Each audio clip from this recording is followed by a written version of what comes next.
Bhagavan, please guide us how to make Amma and Bhagavan more and more physical in our lives and how to take care of them, Bhagavan. Thank you, Bhagavan. The conditions to become physical is you should carry no hurt inside you. You should be free of all hurt. And the next thing is you must be filled with gratitude towards everyone who has helped you in your life, starting with your parents. If these two conditions are fulfilled, then Amma Bhagavan would physically manifest in your own home. When that happens, you must talk to Amma Bhagavan. The more you talk, the more physical they would become. Initially, what would happen is you will find some movements in the Srimurti. The eyes blinking, the hands moving, or Amma and Bhagavan talking. These kind of things you are likely to see. And then, that is the first step. The next step is Amma Bhagavan or your Ishtadevata. Whatever God you are worshipping, that's what you would see. That God would step out of the Srimurti. In case you are worshipping Amma Bhagavan, they would step out of the Srimurti. We call this the first level of manifestation. We also call this physical, non-physical. That is, it would look physical, but if you try to touch, your hand would go inside Amma Bhagavan. Therefore, it is non-physical. That is the first step. Next, what happens is, as you communicate more and more, as you talk more and more, then it becomes physical. That is, it would look physical. You can also touch. You could feel the breath. You could touch the hands. You could touch the jibbah. All the things you could do. But then you cannot photograph. You click the photograph, it will not come in the photograph. The third level is it becomes physical. It looks physical. You can touch it as physical. You could also photograph. But then Amma Bhagavan would stay inside your puja room. They will not come out. The fourth stage, they would come out of the puja room. They would walk in your house. They would come to the dining table. They could watch TV with you. They could come into your kitchen.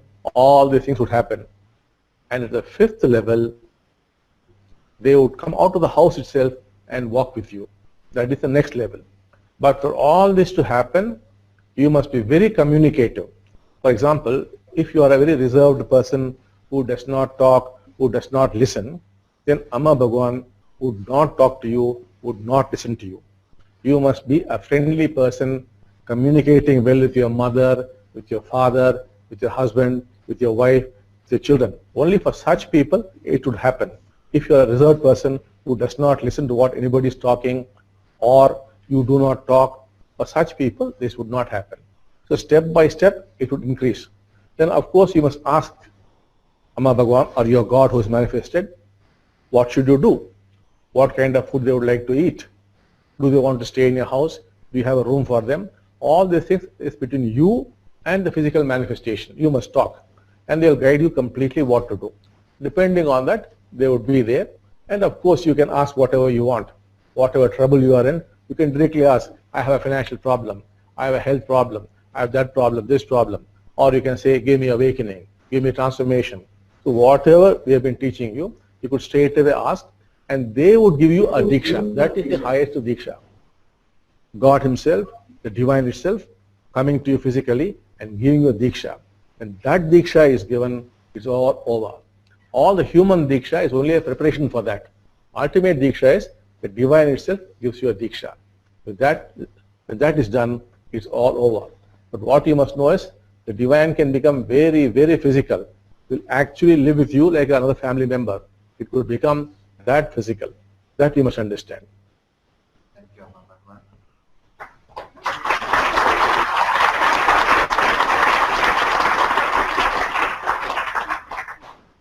Thank you, Bhagavan. Bhagavan, how to discover love in our relationships, Bhagavan, given our stressful lives, Bhagavan. Thank you, Bhagavan. Yes. Love in relationship is also very, very helpful to make the Divine very physical to you. And for that to happen, what you must do is, you must move into the shoes of your wife or husband or parents, as the case may be, and try to look at things as the other is looking. You always have your point of view. That is not enough. You must move into the other person's shoes and look at the world or look at yourself as they are looking. This is easily achieved. It is not difficult. When that happens, judgment ceases. As judgment comes down, love goes up. You do not have love because you're constantly judging from the past knowledge, the past images. With all that, you are judging your spouse, be it your husband or your wife or your parents. Continuously, the mind is judging. Where there is judgment, there is no love. This judgment must stop. Nobody should be judged. And it is achieved only if you could take the other person's point of view. If that could happen, then judgment naturally and automatically stops. When that happens, you are very beautifully filled with love. And once you have love in your heart, the divine quickly become physical, physical, physical. Yes. Thank you, Bhagavan. How to liberate our ancestors? Thank you, Bhagavan. Bhagavan, how to liberate our ancestors, Bhagavan, and how to receive their blessings, Bhagavan, and how does it help in our daily lives, Bhagavan? Thank you, Bhagavan. It is very easy to liberate your ancestors by praying to your divine. When the divine becomes physical, to bring your ancestor out of the Srimurti, your ancestor would come out. You can actually see your ancestor physically, and you could request Amma Bhagavan or the God that you are worshipping to liberate them. It would happen then and there. You can actually physically meet your dead ancestors. They can come out. It is happening in many places. And the best day to do it is their death anniversary.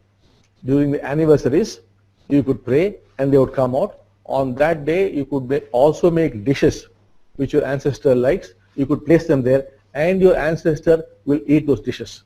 They will eat it. It's happening.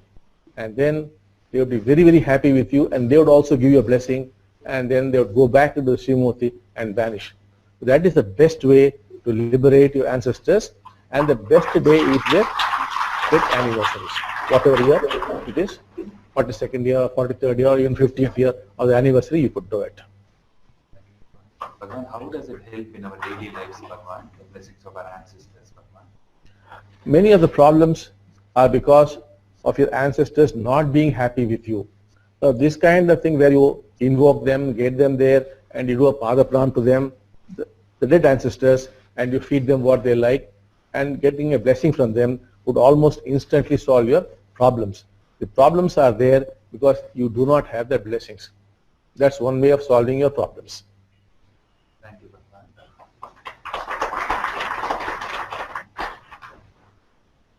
Bhagavan, please explain the deeper meaning of the statement, Bhagavan. Gratitude is the mother of all good feelings, Bhagavan. Thank you. We are all controlled by a program. All that is happening in our life, our finances, our husband, wife, sickness, ailment, success, failure, these are manifestations of the program. The program itself comes from past lives, the moment of conception, whatever happened in the womb, the delivery, how it happened, and the first 6 hours are very, very crucial, and then the first 6 years. That is the program, which completely controls everything about you. Now, there are positive aspects and there are negative aspects in the program. When you have gratitude, what happens is all the positive things in the program, they get switched on, and the negative things get switched off. On the other hand, if you do not have gratitude, even the positive ones get switched off and the negative ones get switched on. So one of the simplest ways of changing the program is to build up gratitude. That can happen by easily going into other person's shoes or reviewing your life. It's easily achieved. Once you have gratitude, you will see your life is beginning to change. Thank you.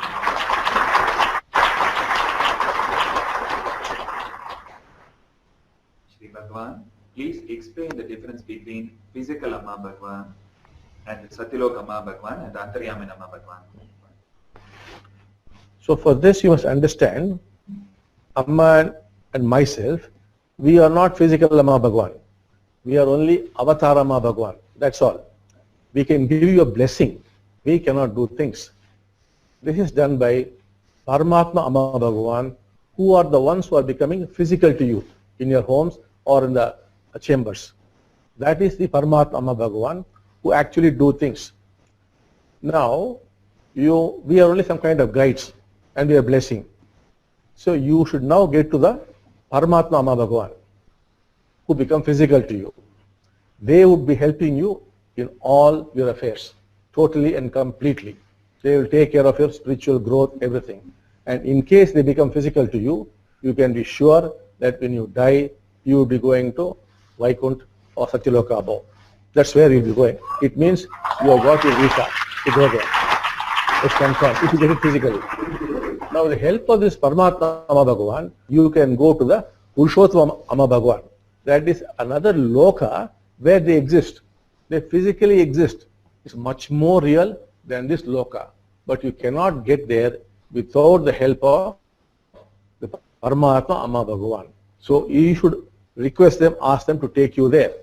When that happens, you could actually visit that loka and you could see Purushottama Amma Bhagavan there, or you will see Purushottama Rama or Purushottama Krishna or Purushottama Christ, whatever is your faith or whatever God you are worshipping, that's the God you would be seeing in that loka.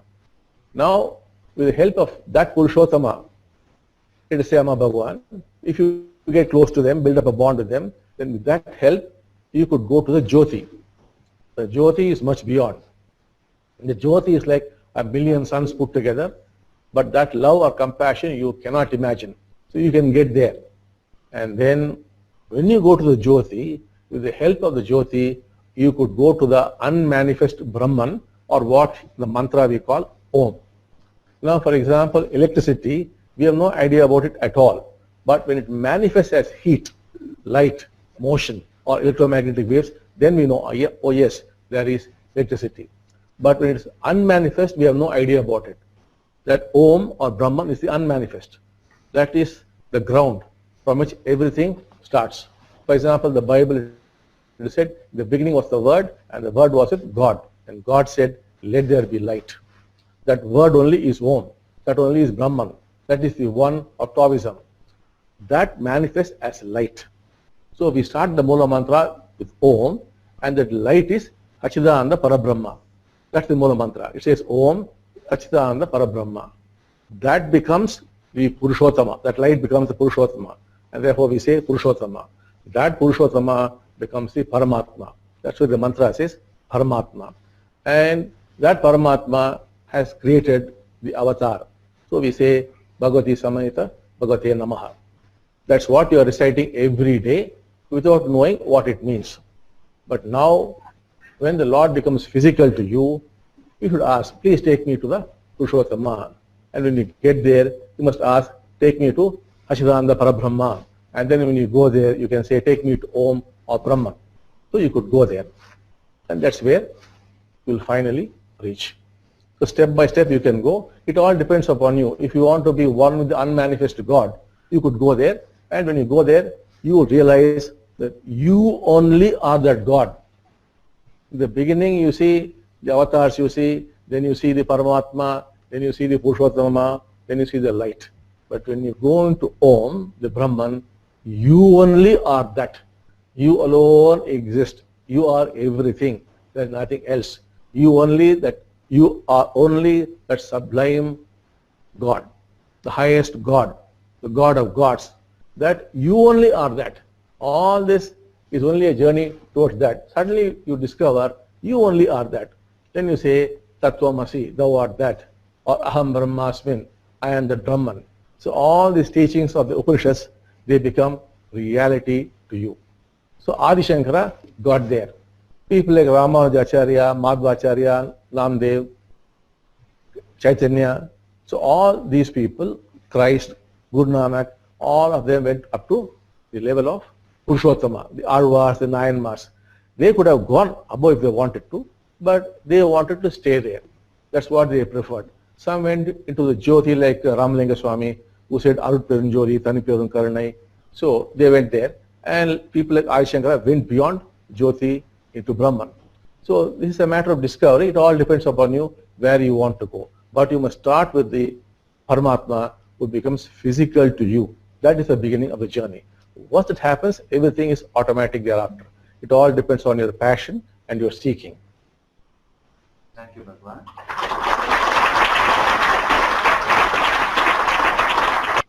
Bhagavan, what role does Seva play in our lives to deepen our connection with Amma Bhagavan, Bhagavan? And how does it help us to move further into oneness, Bhagavan? Thank you. Seva helps you in changing your program in a very positive way. As you keep doing Seva, the program changes. Everything in oneness, whether it is a Havan or whether it is a Mahadiksha or a level 1 course or whatever course we are conducting, everything aims at changing the program. The Seva also changes the program. Once the program changes, you can get very, very close to the Paramatma, Amma Bhagavan. It helps you to make the divine physical for you in life. So, and then of course whatever Seva you must do, the Paramatma only will guide you straight away. It will say do this, do that. It will help you discover your Swadharma. It's purely between you and the Paramatma. Thank you, Bhagavan.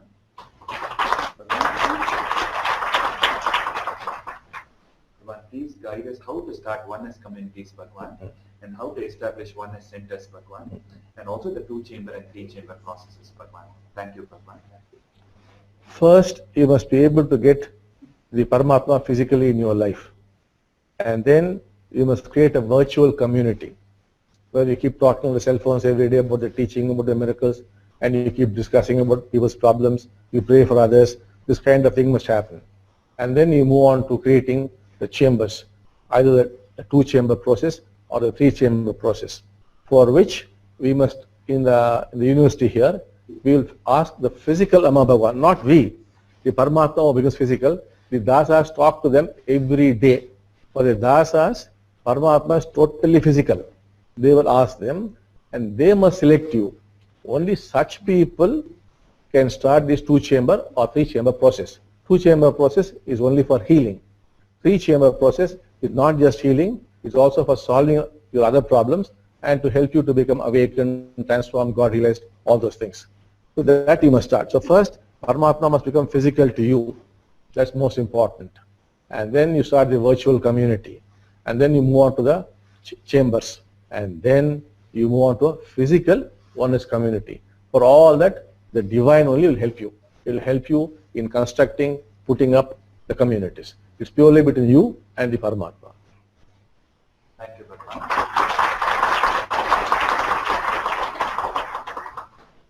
Bhagavan, how to progress towards transformation and God realization after awakening, Bhagavan? Thank you. Oneness moves on 2 paths. The earlier path was, which we even now do, is what we call the long way, where we first transform your brain and we awaken you, which means a change has happened in your brain whereby you will be able to stay with the what is without effort. That you must practice. Initially you must put effort and stay with the what is. And slowly the effort ceases and it becomes automatic. Staying with the what is effortlessly happens. And you keep on doing that till it crosses 49 minutes. When it crosses 49 minutes, changes, physical changes start happening in your heart. Like the brain change, the heart changes. Now, the heart and the brain are closely linked. But very often in our case, the head is controlling all your activities. Now, once this happens, the heart begins to control all your activities. We call this Christian awakening, or you discover unconditional love. That happens. Once this has happened and the brain has changed and they continue for more than 49 minutes, you move into Taoist awakening. In Taoist awakening, you would simply flow with life. That begins to happen automatically. Or it also leads to Islamic surrender, or we call it Islamic awakening. That's what happens. And then finally, changes begin to happen in what's called your Agnya Chakra. It moves there, where you discover Buddhist awakening. In Buddhist awakening, there's absolutely no craving and there are no views. That happens. And then the Kundalini goes up further and the Sahasrara gets activated. And then you come upon Hindu awakening. In Hindu awakening, what happens is your senses get disjointed. For example, when you see, you cannot hear. When you hear, you cannot smell. When you smell, you cannot touch. But it looks as though it's all happening at the same time because these senses are being coordinated so very fast. That gives the illusion of your being there. Actually, you're not there. But the senses are creating that illusion, the trick being played on you by your brain as though you are there. Now in Hindu awakening, this is slowed down. That is, when you hear, you cannot smell. When you smell, you cannot touch. For a fraction of a second, it is separated. Once that happens, the self is gone. What you call the biological self is gone. If you look at a tree, you are not there looking at the tree. Only the tree is there. If you look at the moon, you are not looking at the moon. Only the moon is there. It is filling your consciousness. That's all. You are not there. You look at the sky, only the sky is there. Whatever you look, that only is there. You are not there. That is Hindu awakening. Now all this happens step by step, step by step, step by step. You have to be going on practicing this, staying. Say you get the Paramatma in your life physically, then you have to only say, I want Christian awakening. One Diksha, it is done. You must say, I want Buddhist awakening. One Diksha, it is done. I want Islamic awakening. One Diksha, it is done. I want Hindu awakening, it's done. It's all over. We call this the short way. That is the long way. So, nowadays we run two courses. For example, Western people, when we say oneness deepening, that deals with the long way. Now, for example, what is starting now is called the special oneness deepening. There we teach them the short way. So there's a long way, there's a short way. So it's up to you to choose whether you want the long way or the short way. It's purely yours. So we spoke about Adi Shankara moving beyond the light into Brahman or into Om. So about 1600 years ago, he has chanted about, sorry for the break.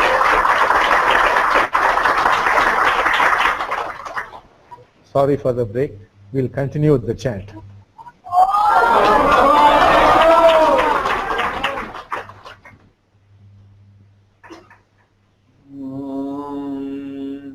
न भूमिर्न तोयं न तेजो न वायो न कम्नेन्द्रियं वा न तेषां समूह अनेकान्तिकत्वात् सुषुप्तैकसिद्धः तदेको वसिष्ठः शिवः केवलोऽहम् न वर्णा न वर्णाश्रमाचार धर्मा न मेधारनाद्य न योगादयोऽपि अनात्माश्रयाहं ममाद्या सहानात् तदेको वसिष्ठः शिवः केवलोऽहम् न माता पिता वा न देवा न लोका न वेदा न यज्ञा न तीर्थं ब्रुवन्ति सुषुप्तौ निरास्ताति शून्यात्मकत्वात् तदेको वसिष्ठः शिवः केवलोऽहम् न सांख्यं न शैवं न तत्पाञ्चरात्रम् न जैनं न मीमांसकादिर्मतं वा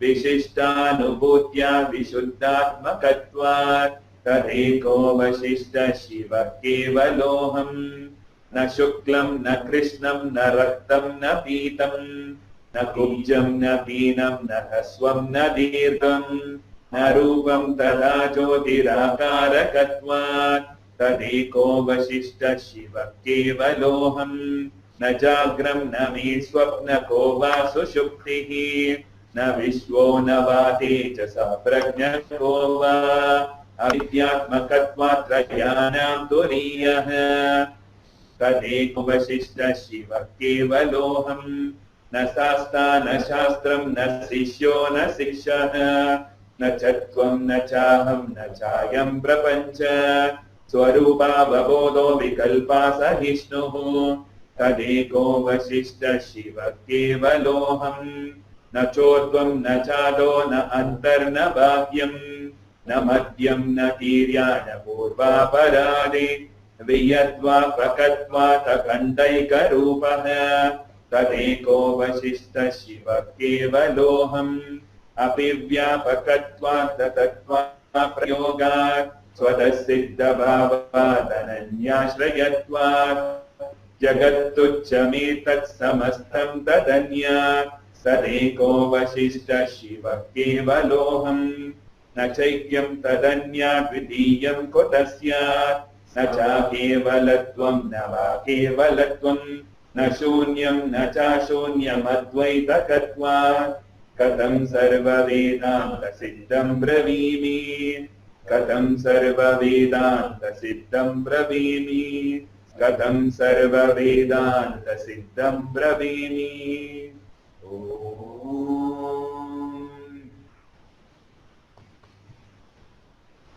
Now, are there people who have experienced all these states? Yes.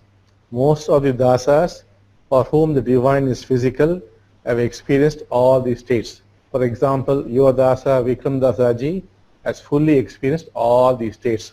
He talks from his personal experience. So all the blessings to you. Soon you should also be able to experience all these states. It's starting to happen to people, to devotees. It will happen to you also very soon. Love you all. Love you so much. Love you.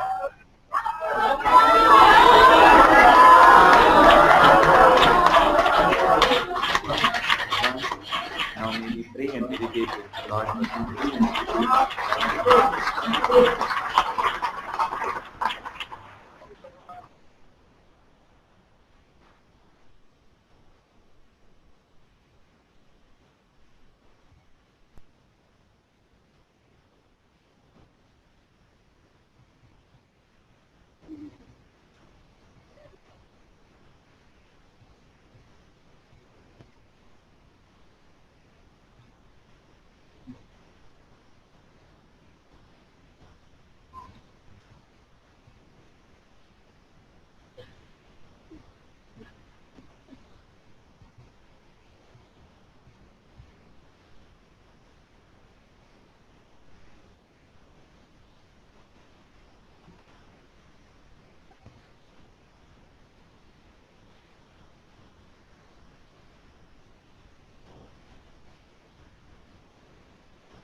Shanti, Shanti, Shanti.